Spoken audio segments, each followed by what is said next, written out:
Hi guys, welcome back to my channel. मैं आपका दोस्त आर के। गाइस, अगर आपने अभी तक इस कहानी का पार्ट 1 नहीं देखा है तो पार्ट 1 का लिंक डिस्क्रिप्शन में दिया गया है। चलिए गाइस, आइए कहानी आप सभी के सामने प्रस्तुत करते हैं। हमारे मेन गेट पर छोटे छोटे कुत्ते के बच्चे भौंक रहे थे और अचानक वह डर कर भाग गए।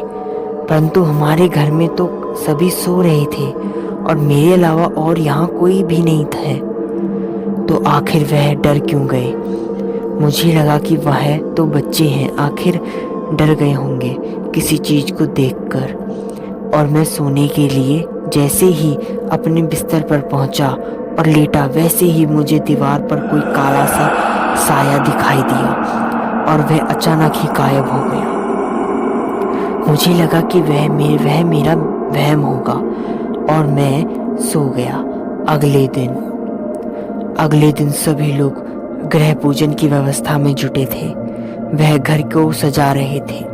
हम सभी हर जगह को साफ कर रहे थे। कुछ समय बाद सारा काम खत्म हो गया था और हम सभी अब मेहमानों के स्वागत में लगे हुए थे और पंडित जी भी अपनी पूजा की तैयारी कर रहे थे कि अचानक वहां एक सफेद साड़ी पहनी महिला आती है और बुरी तरह से हंसने लगती है और अचानक से आंधी भी आ जाती है और हम लोग खिड़की बंद करने में जुट गए और थोड़ी देर बाद आंधी अपने आप शांत हो गई और वह महिला के संग संग पंडित जी भी गायब हो गए।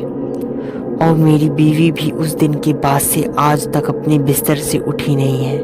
परंतु बाहर के लोग कहते हैं कि वह रातों में उसे घूमते हुए देखते हैं। मेरी बीवी, यही है मेरी समस्या। रवि भाई, अब आपको मेरी बीवी की जासूसी करनी होगी। रवि यह सुन और समझ कर कहता है कि अच्छा ठीक है, काम हो जाएगा, जाइए। और जगदीश चल देता है।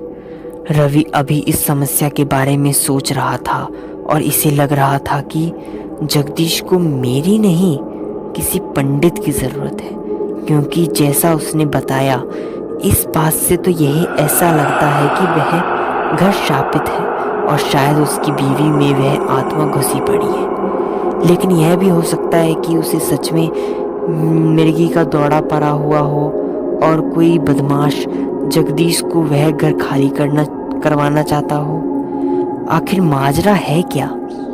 मुझे कल यह जानने के लिए वहां जाना ही होगा। अब तो देखना पड़ेगा कि आखिर यह माजरा है क्या। गाइस, आखिर वह सफेद साड़ी में महिला कौन थी? आखिर कैसे सॉल्व कर पाएगा रवि इस केस को? इस कहानी के बारे में और जानने के लिए पार्ट 3 का इंतजार करें। कहानी अच्छी लगी तो लाइक कमेंट जरूर करें और अगर आप चैनल पर नए हो तो आर के चैनल को सब्सक्राइब करना ना भूलें। फिर मिलेंगे पार्ट 3 के संग। तब तक के लिए धन्यवाद।